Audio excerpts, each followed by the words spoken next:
Chris and Mads, sisters who love a good story. The only thing better than experiencing a good story is talking about it. We're here for the unfiltered, unhinged conversations with fellow story lovers and storytellers, and the occasional rant or rave about the shit that rips our hearts out and puts us back together again. The stuff that makes us laugh till we pee our pants, and the ones that teach us what it is to be human. Welcome to the sisterhood. Welcome to the show, everyone. Today we're so excited because we have Brontey and Polly with us. Actually, we sort of came to them and they sort of came to us because we're in Dublin, Ireland right now.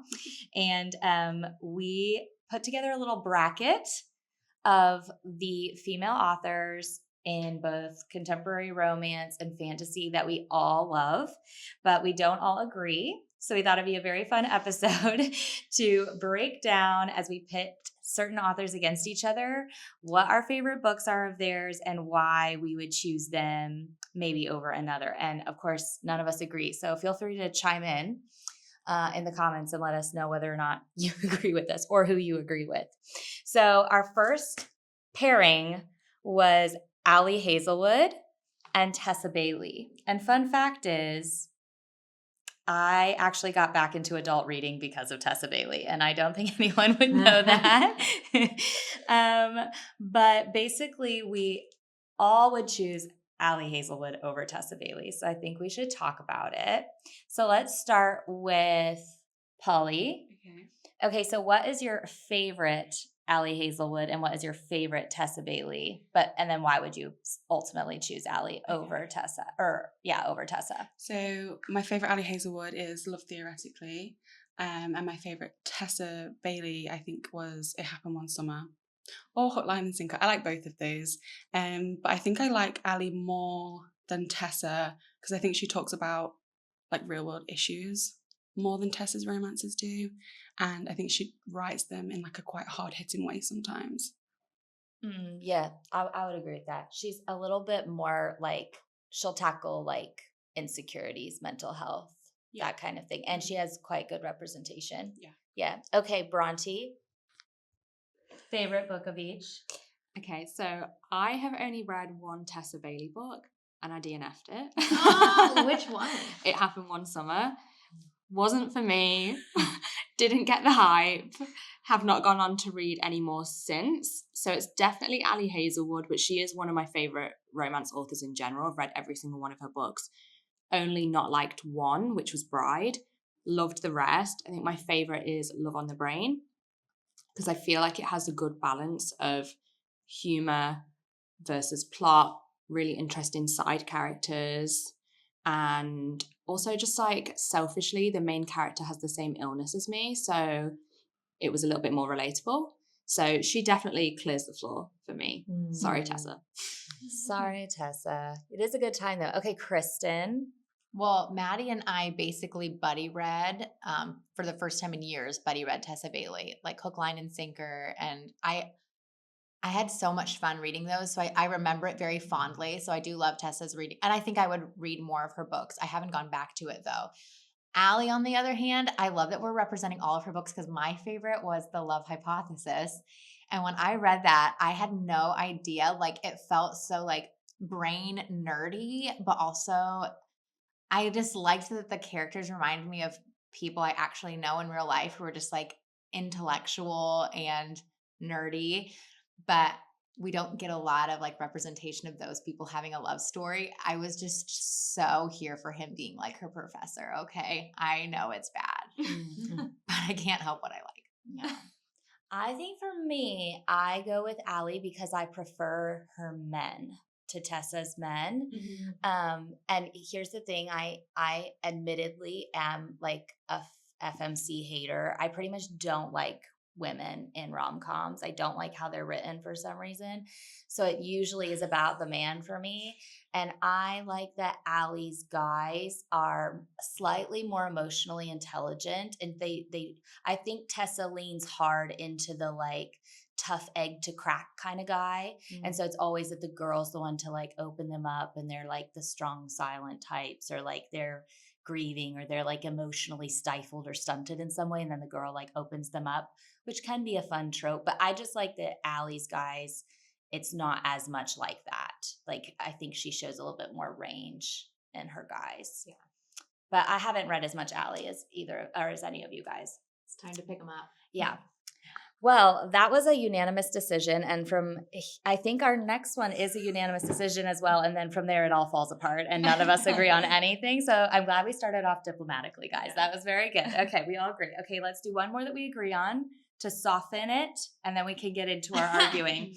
Okay, so our next pairing was Sarah J. Maas versus Rebecca Yarros. And obviously, I think all of us have only read the Empyrean series by Rebecca Yarros. Is that correct? So we're just doing romantic fantasy versus romantic fantasy here, but we all unanimously chose Sarah J. Maas. So let's talk about it. Polly, why did you choose Sarah? I just think Throne of Glass, it's just perfect. I literally can't say anything other than that. Like the world building, the character developments throughout. I feel like every single character has a perfect arc, and I just love that about that, and I think I can connect with each of them individually in some way, and more often than not like different ways as well. So I just feel like I have a very good understanding of each of those characters. Rebecca Yarros, I love Rebecca Yarros, and I love Fourth Wing. I just have a few issues with maybe the world building and some of the writing, like the language I think is a bit more modern, which I guess is a good thing as well, because I think that it's more like approachable for like a first time fantasy reader. So I guess that is a good thing, but I just think I leaned more towards Sarah J. Maas's writing, I would say. And do you like all of Sarah J. Maas's books, or are we just talking Throne of Glass? Throne of Glass is my favourite. I love ACOTAR and Crescent City a lot, but I think in terms of writing, that is where Throne of Glass is where she excelled. Hard agree. Okay, Brontey. So I picked Sarah J. Maas as well, obviously. And I actually, if we're just talking about star ratings, have more consistency with the Empyrean series, because I gave both of those 5 stars. Whereas there's definitely books by Sarah J. Maas that I don't like. However, I don't know if Rebecca has yet displayed the same level of plotting as Sarah has. So like the way that the worlds interconnect and the way that she foreplans things is a little bit insane. But there's definitely things about both that I don't love. Sarah J. Maas, I know this is controversial, but I really didn't like House of Sky and Breath. I really didn't enjoy A Court of Silver Flames. I felt like both of those were weaker on the plot side. And then in terms of Fourth Wing, I feel like a lot of her books could be cut down. There's quite a lot of filler for me in them. But I think what Sarah J. Maas does better than Rebecca ultimately for me is the characters. So I think about Aelin on a daily basis. Like, she must be my favorite female character in anything I've ever read of all time. And I just think she's really strong at creating, in particular, female fantasy characters. You know, like not just Aelin, but Nesrin. She's such an interesting character. Manon, like there's so many. So I think that's what just tips her over the edge for me. Yeah, I agree with that. Okay. I basically disagree with everything you guys say, like ditto. The one thing that makes me kind of sad for people like Rebecca is that we just had the other books first. And I think nostalgia will always play a huge part in my favoritism with authors. It's just like they were the gateway drug to blah, blah, blah, blah, blah. And SJM was that for romantasy. I didn't realize that was a thing that I was going to enjoy until her books. I will say, Throne of Glass set aside, I wonder if ACOTAR would hold up the same in a reread, because I have not reread them and it's been like 2 years and it was the beginning. And I've read Fourth Wing after reading quite a bit of romantasy. So maybe I was more critical because I actually was more versed in that genre. I think Fourth Wing I would recommend to other people. So I Sarah J. Maas is for sure my favorite, but like I highly recommend Fourth Wing to certain people because it's the dark academia piece for me that is just, Yeah. I love a school. I think that Sarah's worlds feel more developed. I think that like in Fourth Wing so far, there's no like religious aspect to the world, and the political aspect is quite concentrated. So, and it's a huge part of the plot. So it's like, I think that even in ACOTAR, even in Crescent City, which I don't prefer at all to Throne of Glass, I think both those series have pretty big flaws. I think in each of her series, you've got fairly developed political complexity and usually some religious component. And like in Fourth Wing, you just don't have that. It's so localized. That's what I think makes it feel like it skews more YA NA to what Sarah is doing, which feels just more developed, more complex. And so I also think she does better at developing side characters. She just in general is a better character developer, I think, than Rebecca is so far. Mm-hmm. But I think that Rebecca is great at vibes. Like there's just like little things she does where she describes like a place or what people are wearing or like the energy of a moment. And I think those are better. I also think even though she does talking dragons, I think her dragons feel a little bit more sophisticated than like the wyverns feel to me in Throne of Glass. So I think she's done creatures a bit better than Sarah has so far. But I don't know that Sarah's really like, I don't know if creatures are her thing. Sure. Like, interesting. So, yeah.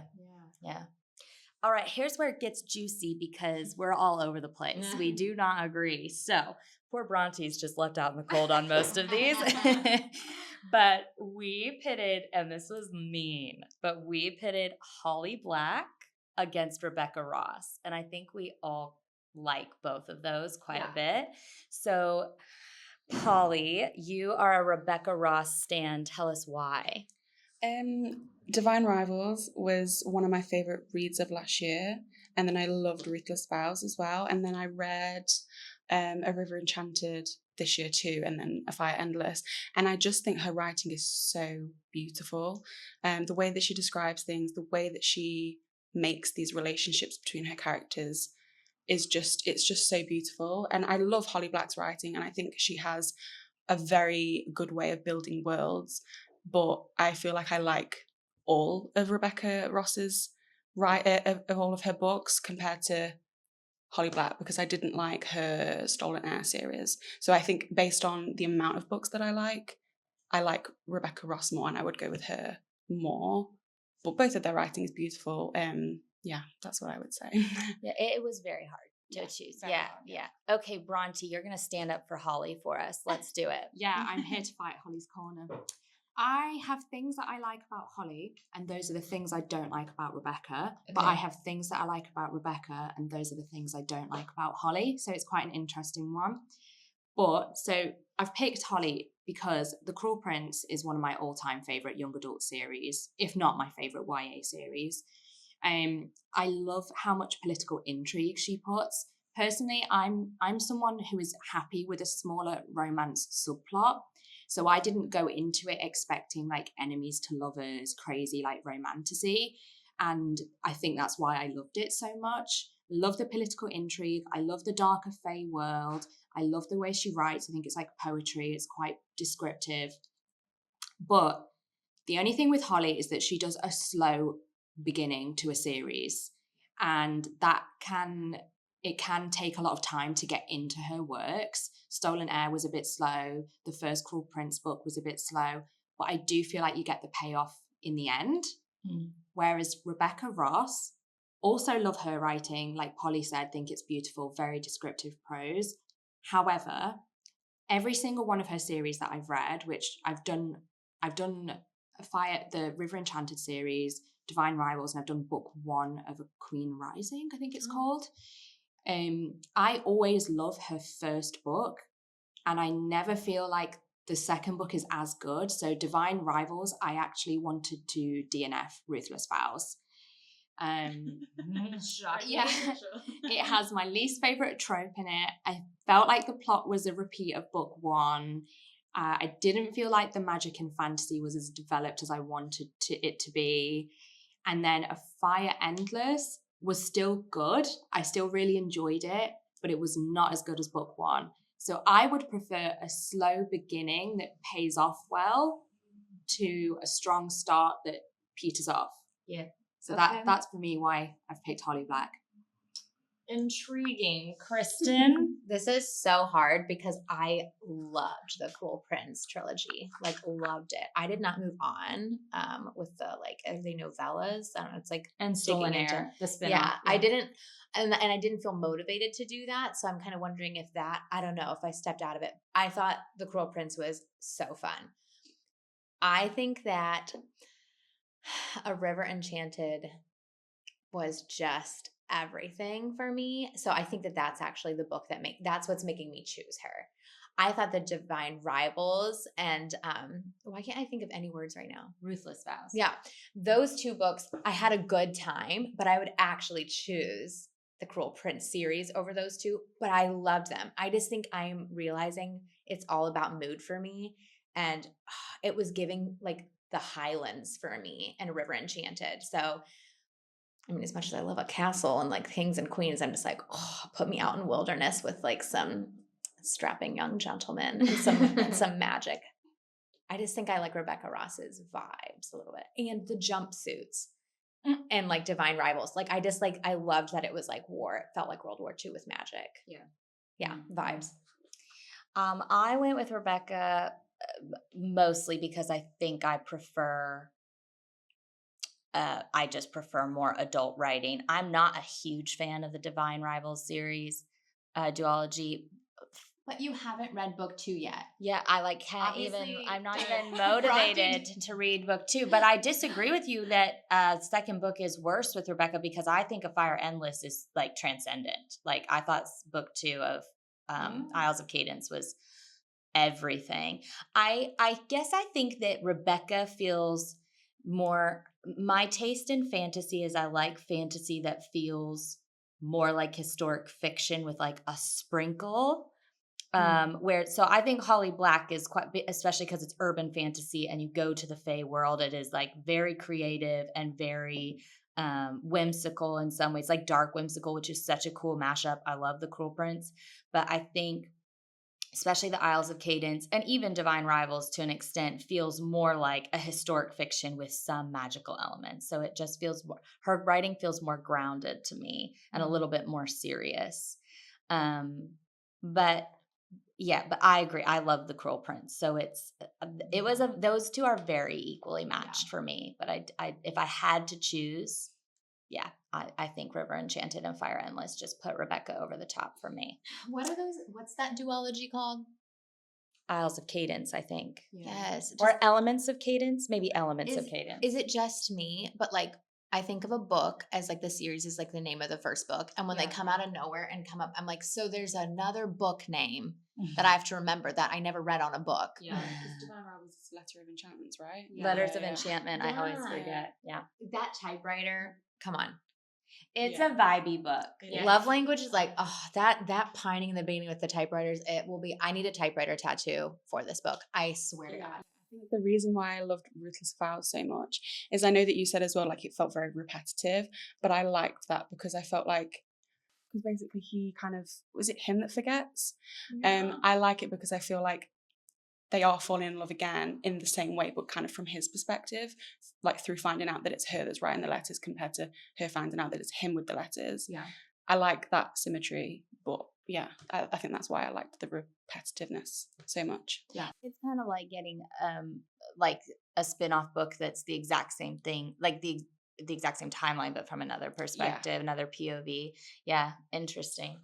Yeah, which I hate. Like, you know, like in Zodiac Academy when they do like As Told by the Boys, and it's the same story but from the boys' perspective. I'm not reading that. Why? What's the point? I already know the story. Why? Oh boy. Okay, we have another one where Brontey's gonna have to fight her side of the table on her own. But we got daring and pitted Ava Reid versus Olivie Blake, which is so intense.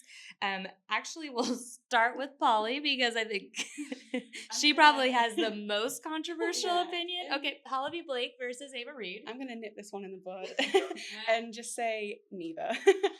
Yeah, I DNF'd both of them. If I had to choose, I would probably say Olivie Blake is more my writing style but I still really didn't like the Atlas 6. You started with the wrong book. Yeah, I don't know. I've heard that, but I just feel like I don't want to read any more of her books. And then Ava Reid, I started with Juniper and Thorn, and that was just like, I literally read maybe half of chapter 1, and I thought, no, put it down. This is sacrilege. Yeah. I love those books. Okay. I think your soul might not be bleak enough, Polly. Potentially. I think you must be like more of a sunshine child than I am.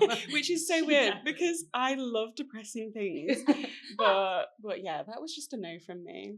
It's a no for both. Okay, well, if you align with Polly's taste, maybe avoid Olivie Blake and Ava Reid. Okay, Brontey, you stuck up for Ava. Yeah, and I feel like I need to say as well that I feel like Polly needs to read A Study in Drowning, because I do think that is very your taste, because it's like rivals to lovers. It has like the whimsical kind of eerie element to the world. Yeah. And it's not a similar writing style to Juniper and Thorn, I think. Yeah. But in general, I picked Ava because for me, this one was easy. Like, I've read all of Ava's current, actually, no, that's a lie. I've read 3 of her books. I haven't done Wolf and the Woodsman, is it called? Yes. Olivie Blake, I've only done Atlas 6. Wrong way to start. and I DNF'd it. This is hurting my heart so much. But for that one, I read like to 75%. I really persisted. And then somebody told me that book 2 is even more philosophical and less plot. And I was like, it's going to be a no from me, dog. So for Ava, I have read Juniper and Thorn, A Study in Drowning, and I'm halfway through Lady Macbeth. I just love her writing. I know it's not for everyone. It's definitely a very specific style and taste, and she is very bleak. And she does write female characters that are very specific. They are all on the softer side, definitely deals with mental illness quite heavily in her books. I don't think you're ever going to get like the typical sassy, strong FMC, because that's just not what she does. But I just love the themes that she puts in her work. I love her prose. I think it's so pretty. A Study in Drowning is definitely my favorite ever standalone young adult book. I honestly think about rereading it every couple of months, and I have to force myself not to. I just think she's really good at creating a creepy atmosphere. Whereas when I read Atlas 6, I did really like the mood that was conjured. What I didn't like was that I felt there was too many POVs of the characters, and I felt like I still didn't really know any of them by the end of the book. And I couldn't really tell you where the plot was going. I have been meaning to do Alone with You in the Ether, though. And the only reason I haven't done it is because I want the indie copy, because the English cover is awful. It's atrocious. I need to get this for you because I think we have a little bit more availability in the States, and I have the indie copy, and I agree it's gorgeous. Oh my God. It's the best. Oh my God. And I will say that I do have One for Your Enemy ready to go. I know it's Romeo and Juliet retelling, right? Yeah. And I think I'm going to like that one because one of my friends read it, gave it 5 stars, and we have similar taste. And I know that another friend gave Masters of Death 5 stars, so I am going to do that as well. Yeah. So this could change in a few months. Yeah. But just based on the one that I've read, it's got to be Ava. I would say, because you like a strong ending, Masters of Death will give that too. You're going to have to work first 50%, but the end you'll love. One for My Enemy, I would say, every time someone says it's a Romeo and Juliet retelling, I'm like, it's more like a Romeo and Juliet inspired. It's not a retelling. Like Lady Macbeth. Probably more like that, yeah. Okay, Kristen. I have only read one Ava Reid. I literally just had to check my Goodreads because I'm like, I know I have more of her on my TBR, Lady Macbeth, and you read Juniper and Thorn. I think something I'm learning about myself, and it's hard because I'm the outlier in the group, is I actually want to be somebody who likes dark, but I actually get creeped the fuck out. I just, like, I can handle so much of it. I like a dark mood, but, like, if the actual, like, what is happening in the book is too dark, like, you described Juniper and Thorn to me, and I said, it's a no for me, dog. Like, there's just no way. I chose Olivie Blake, even though I loved A Study in Drowning, and it was so good, because I have read 2 of her books, and I rated them both highly. So I just have a little bit more of a relationship, I would say, with Olivie Blake. Alone with You in the Ether, I actually only rated 4.5. because it was a little bit slower paced and the characters are in their head so much, which is why I know that she is for you. Like Olivie is for you, Maddie. But it wasn't like the rom-com that I was expecting, but I really loved it. And when I was done, I felt like this is going to stick with me for a long time. But Masters of Death was magic in a book. It felt to me so its own. Like nothing else has ever felt like that book. I didn't know it was coming. It was like I could not predict where it was going. And that was just like a treat. We read so many books. It's very easy to start predicting. I could not predict Masters of Death. And at the end, I was like, oh, well done, Olivie. She slayed it so hard. I think Ava has a lot of style and flair, which is why she came to mind as someone to put against Olivie Blake. So I do really enjoy Ava's stories. I think she does body horror in a really intriguing and philosophical way that really, for women readers especially, I think is an interesting place to go. If you want to go there, you don't have to. You can just enjoy her books without really digging into what she's doing with that. But she definitely does body horror in a very intentional, subtle, intriguing way. And I like that her books feel like folk tales, kind of like they've just got a lot of style. So I think she has so much flair. But for me, Olivie Blake does an examination of the human psyche in so many interesting ways. She has such like academic and precise prose, and she also has really interesting structure. So I just think she scratches like an academic part of my brain, and she also is she just does like the human condition from a psychological point of view rather maybe than an emotional point of view that is just so intriguing to me. This is what I would say from an astrological perspective. I think that if you have earth signs, a lot of earth placement, and you really identify more as an earthy girl or guy, I think Ava's going to be for you more. Whereas I think if you're more an air sign or even some water, but like I think that the like air mental stuff really vibes more with Olivie. So, and yeah, I've never met an Olivie Blake book I didn't love and wanted to give 6 stars. And I can't pick a favorite. It's like picking a favorite child. But Alone with You in the Ether is a transcendent book. Absolutely transcendent. But it is not a rom-com. Absolutely not. No fucking way. There's no comedy. No. No. But yeah, it's amazing. Well, way to stand up for Ava Reid. That was great, Brontey. Polly will get you there eventually, or we'll just, it's fine. You don't have to like them. It's fine. I'm being convinced more to read them from what you've all just said. So yeah, I'll definitely try Study and Drowning. Yeah. I think it's a good season for Study and Drowning too. True, yeah. And Lady Macbeth, I feel like I'm very intrigued by. I actually have the library book next to my bed at home, and I meant to bring it on this trip. I'm kind of sad. I think I'm going to get the UK cover while I'm here. And that's so funny because Brontey wants the US cover. I have it. I ordered it because I was like, that is so much better than the UK. It's really interesting, Lady Macbeth, because it's been marketed as a retelling, but it's not. Yeah. Is it the stained glass window? Yeah. Well, she's like got plaits and she's like looking down. Yeah. Yes. It's not giving creepy like the cover gives. It's not really very true to Lady Macbeth's personality in Macbeth. I would say she's definitely Ava Reid-ified the personality. She's much softer. But it's very interesting. I just think you have to go into it not expecting Lady Macbeth, basically. Yeah. I actually don't know Lady Macbeth that well, but I think what's interesting is I do think Olivie is quite inspired by Shakespearean playwright structure. And so it's interesting to see. I like already associate Olivie quite a bit with like a Shakespearean influence. So it's so interesting to see Ava do a Shakespeare influence piece. Okay, so our next one, wow, this one is we're evenly split between Sally Rooney, our Irish author herself, and Emily Henry. And this is quite difficult, I think.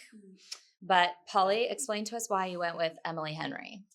Well, I think this is a good one because we've said before that Emily Henry is very like women's fiction compared to like rom-com, I would say. I think the reason that I've gone for Emily Henry, as much as I love Normal People's the only Sally Rooney that I've read. So I feel like it's not really fair to kind of, I don't know. I've read a lot more Emily Henry. And I think with Sally Rooney, normal people is very mundane. Not a lot happens, but I love it because I love depressing things, like I've just said. And I think, like, with going back to like Ava Reid and everything, I love depressing things, but I think like Kristen, I don't like creepy things. Whereas like with Manacled or like Normal People, Happy Place as well, very, very sad. And that's like my kind of bag. Like I just love those kind of books. Anything that makes me cry. I think the only reason I've gone with Emily Henry more is because there's more characters that I can like pick things to relate to, especially if we're going like specifically off of Happy Place, because I feel like that's the one that I can compare it to against Normal People. I love all the Friends, and I think it is kind of like Friends the TV show. I feel like there's little bits from every single personality that I can pick up on, relate to, and I think Emily Henry does characters and relationships really well, even in like Beach Read and Book Lovers, like the sister relationship. I love that. So yeah, I think based off that, and then the fact that I've just read more of Emily Henry is what I would go for. And I just think her writing is so beautiful. Emily Henry is. I just really love it. And I just connect with every book that she writes. Which one is your favorite? Happy Place, for sure. Same. Okay, Brontey, give us the scoop on Sally Rooney. I feel like I need to stress that this decision is painful for me. Feels like somebody's making me pick a favorite child, because Sally Rooney is my all-time favorite author. Emily Henry is my favorite romance author. So this is like really sad. I want to cry. No, but I have to pick Sally because Normal People, firstly, is my all-time favorite book, like all time. And I read it in 2019. Nothing has touched it since. I honestly sometimes don't think I'm ever going to have a favorite book that beats it. And I know, which is kind of sad because you're like, there's a high bar when you're reading. But, and then last year, Happy Place was in my top 3 books of the year.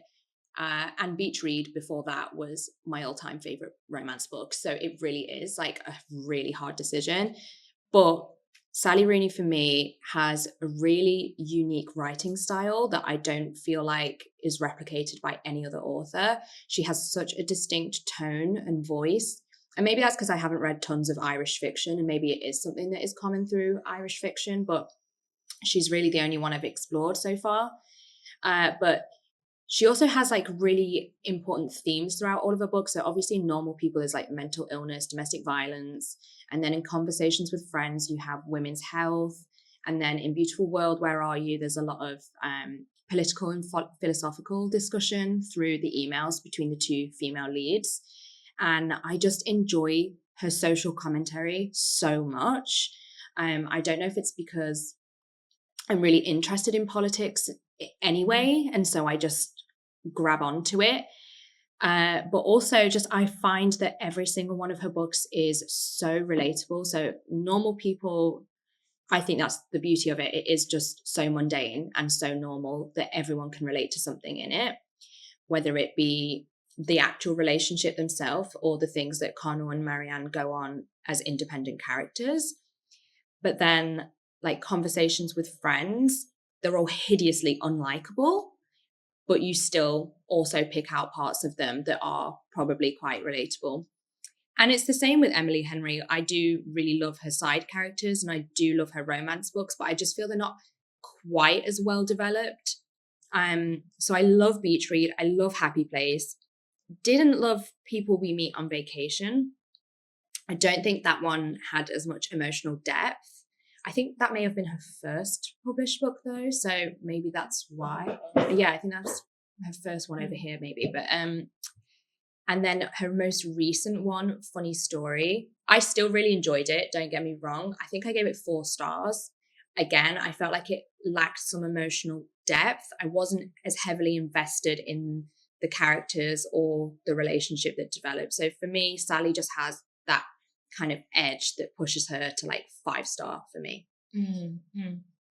Intriguing. Kristen? counterpoint for Emily Henry? I know it's hard because I like literally love them both. Like, why did we decide to do this? I'm like, this is painful. This is actually painful. My favorite Sally Rooney is actually Beautiful World, Where Are You? And I had no expectations going into it. So I just loved it because of the girls' relationship, the two friends. And I feel like that's not portrayed a lot. I'm just used to everything being a romance, I guess. So I really loved that. Normal People, I had a really high bar. I think it's because I actually watched your video and you're like, best book of all time. And I was like, oh yeah, let's fucking go. I read it and I said, dude, we read the same book. But some of my good friends that are obsessed with the show were like, watch this show because the show is great. They hadn't even read the book, but they said the show is really good. And after watching the show, I wanted to rate the book higher because I feel like maybe it's the writing style that I wasn't able to understand it as much. And then when it was put onto film, I absolutely loved it. So I guess I just have to say that. Actually, this is me saying if it was the show against Emily Henry, I would probably pick the show. But it was the book. So actually I pick Emily Henry. And I don't even know why, because to be honest, I'm just going to be honest at this table. I'm not like obsessed with Emily Henry. I'm not like, oh, it's her forever. I just always have a good time. I'm not like, she's brilliant. She's groundbreaking. She's changing the world. And I feel like Sally Rooney actually is like doing some pretty big things. But Emily Henry, I don't have to work hard. And it feels like reading for entertainment, reading for fun. And I always feel like afterwards, like that was worth every hour I spent reading it. I enjoyed. So I just think like Emily Henry is like, she hits a lot of home runs. She does well. Yeah, I don't agree, but I know what you're saying. I would say Happy Place is one of my favorite books of 2023. And it was my first Emily Henry, I think. Maybe my second, but I think it was my first. And I loved it so much. And then I have since now read Beach Read, Book Lovers, and The People We Meet on Vacation. And all of those were 3-star for me. I've actually only read Normal People, so I can only say for Normal People. But Normal People, to me, could wipe the floor with Emily Henry's books, just because I think her characters are complicated and they contradict themselves, which we all do in real life. So it's like it's very hard to just figure them out, which I think keeps me reading because I don't know what Connell's thinking. I think he doesn't always know what he's thinking, and that just feels real to me. I mean, I just think oftentimes we don't know, especially when we encounter one of those like twin flame people who push all of our buttons and confuse us, and we become infatuated with them. It's like, it's because they're confusing us. It's because like we don't understand why we're doing what we're doing. It doesn't make any sense. And I think Sally does that really, really well, which I think if you're going to try to write a complicated love story, your characters have to be really, really complicated. And I do think Emily does that a little bit, but it's like, I usually feel like I have her character figured out. And so then I'm like, okay, I get what they're doing and I know what they're going to need to overcome. And then we're going to get our moment at the end and it'll be nice. And then I'm like, okay, why is this taking 200 more pages? Like I've already solved this. I think if we Stand up for her. Well, I was actually going to say, I think if we're going off characters alone, Connell and Marianne top any Emily Henry character for me, for sure. Because I relate specifically to Connell a lot. And I would probably go as far as to say that he's probably the male main character I relate to most. But like Kristen said, Emily Henry's a good time and I relate to it enough that I love her, and I'd probably pick her as an author over Sally Rooney more. You're going to have a better time with more of her books. Yeah. That's fair. Those were hard, guys. That was a hard one. Yeah. We did. I feel like we've been through the trenches. Okay. We have one more, and this is fun because we're back to romantasy, which is the bread and butter. So we pitted Carissa Broadbent against Rachel Gillig. And yet again, Brontey, you are going to have to stand up for the underdog. So, Polly, you chose Rachel Gillig. Tell us why. Okay, so my first books that I read from Carissa Broadbent was The Daughter of No Worlds. And I did not get on with that book at all. I just think the world building was shoddy, like really quite bad. Since then, I have read Serpent of the Wings and Night, and I loved that book. So this was quite difficult for me But I think why I went with Rachel, I just love the dark like atmosphere of One Dark Window and Two Twisted Crowns. I love it. And I love also the fact that One Dark Window focuses on one couple and then Two Twisted Crowns goes on to the next one. I love the gothic vibe. It's just a good time. It's a really good time. And I love this idea of like a creature like being like you're possessed by it, and I just think it's brilliant. I know you're like, I don't agree, but I just think it's beautiful, like the writing and the characters, and yeah, I was just there for it more so than I have been for Carissa's writing and books. Are you more likely to reread Rachel Gillig then, even than to Yeah. reread Serpent and the Wings of Night? I think so. I definitely am excited to go on to the rest of that series. I will not be returning to Door of No Worlds though. That's for sure. Yeah. Brontey? I'm gonna get into trouble on this one. I can feel it's it. good. So I picked Carissa. To be fair, like Polly, I did read Daughter of No Worlds, and I did not understand the hype at all. I loved the first maybe 2/3. I actually thought the world and the magic was really interesting. What I didn't like was the plot, because there wasn't much. And then all of a sudden someone turns into a snake or something, and I had no idea what was going on. It was so confusing. So I stopped. However, Serpent of the Wings of Night, chef's kiss. Absolute chef's kiss. And I had low expectations for that. So maybe that's why, because I was then like blown away. But I love vampires. You're going to sell me just on that alone. I love vampires. I love gothic things. To an extent, I'll talk about that a bit more in a minute. And I love like angsty, tense romance. And I felt like, yeah, it was kind of predictable. It wasn't the most mind-blowing world magic system plot that I've ever read in a romance. No, but it was such a good time.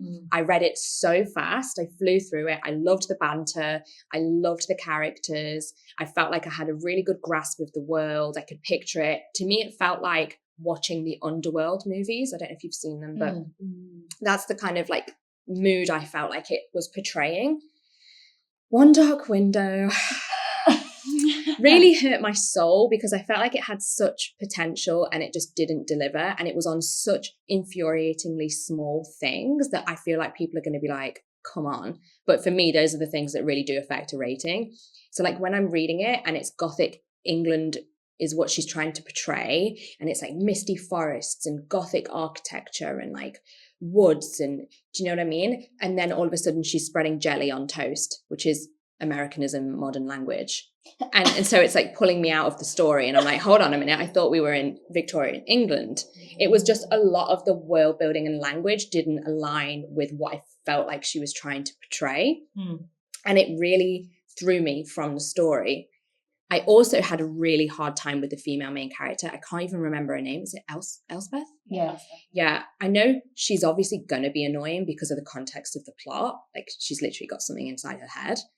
I just couldn't find anything about her to grasp onto where I was interested in what was going to happen to her. Like I didn't care if she lived or died, because there was nothing that I found interesting about her. Wow, this is vicious. Yeah, I know. I really didn't like the book.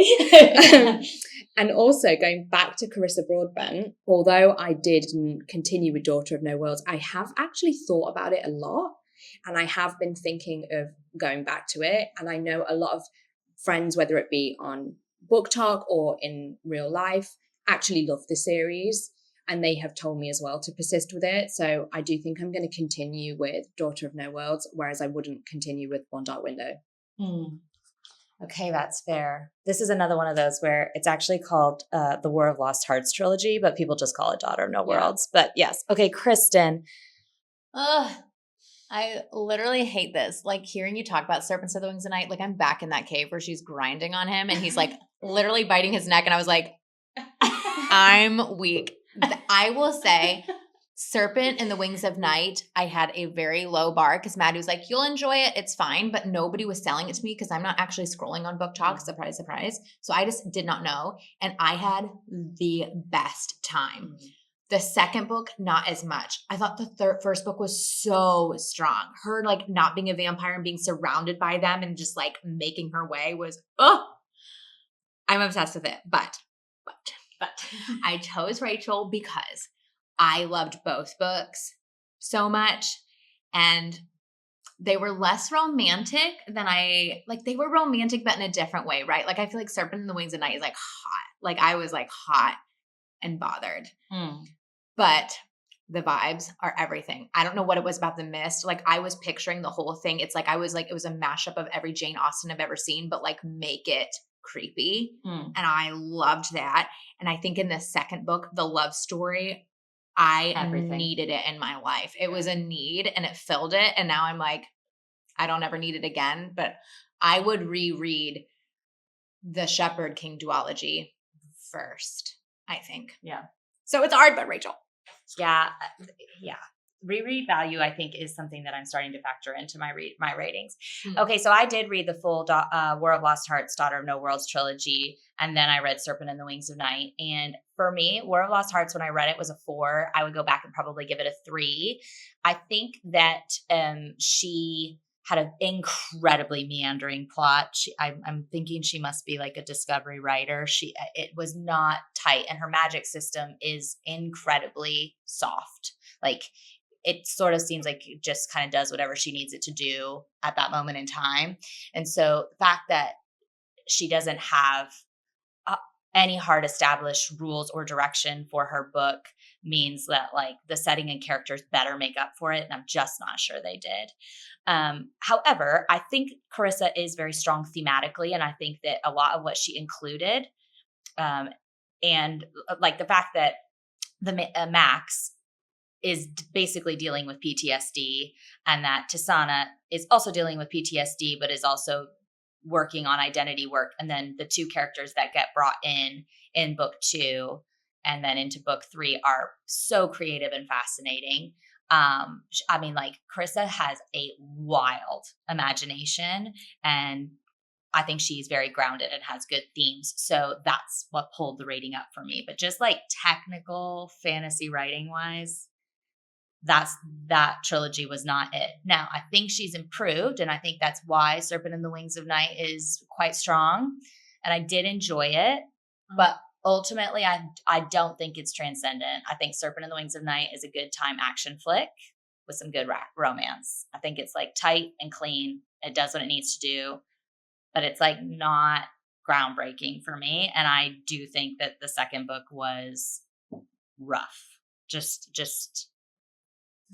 long and didn't make it where it needed to make it. Now, Rachel, I only rated One Dark Window 4 stars, mostly for YA problems that I have with just young adult being too obvious.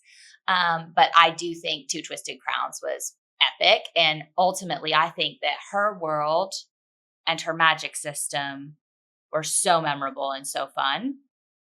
So that's why I chose Rachel. But to be honest, both authors are probably not auto-buy authors or like epic, heavy-hitting authors for me. I agree. Even though I picked Carissa, I wouldn't say she's in even like my top 20 authors, really. Yeah. Because I haven't finished Serpent in the Wings of Night. I know a lot of people say book 2, they felt the same as how you did. So that's why I've been putting it off. Yeah. And again, like I didn't finish Daughter of No Worlds. So even though I picked her, it's not really like I kind of auto-buy either. Yeah. What do you think? No, I would agree with what you said as well. Definitely not auto-buy authors. I would like to read the Shepherd King duology again, because I just think it's very cinematic. Like in my head, I can picture it so well. Yeah. Whereas like, if we're speaking about like how I imagine things, I can imagine Serpent at the Wings of Night very well, but I just think there's something that like really pulls you into One Dark Window. And I was just like enthralled by it when I was reading it. I just thought it was very beautiful. Well, I'm sure you all have your opinions, and hopefully we didn't piss anybody off. Hopefully between all of us, you agreed with somebody, but we would love to know what you guys think. And we want to hear and want you guys to be able to know where you guys can find Brontey and Polly online. We love their content. We love to see the different things that they put up. Polly is like our fan fiction go-to. Brontey reads so much fantasy romance and is always finding cool new indie authors we haven't heard of. So we highly recommend that you check out both of their content. So go ahead and tell the people where they can find you on the internet. On TikTok and Instagram, I'm at Read with Polly. Yes, and they do different content on TikTok and on Instagram. Both of them do. Okay, Brontey. Very simple. Brontey's Books on Insta and TikTok, which is BRONTEYS. Love it. And do you both update Goodreads regularly? We do, yes. Goodreads, Fables, Storygraph. You can find me on all of them. Okay. And you guys update in real time? Yes, we do, yeah. Well, I do, yeah. Mm-hmm. Yeah. Okay, perfect. Well, thanks to the girlies for joining us today and going through this rigorous and frustrating and devastating exercise. And we will see you all in the next one. If there are some maybe male bracket authors we need to do next time, we will do it, and we can get Brontey and Polly on the podcast long distance, and we will do a male author bracket if this was fun for you guys. So thanks so much for listening, guys. We'll see you in the next one. Bye. Bye.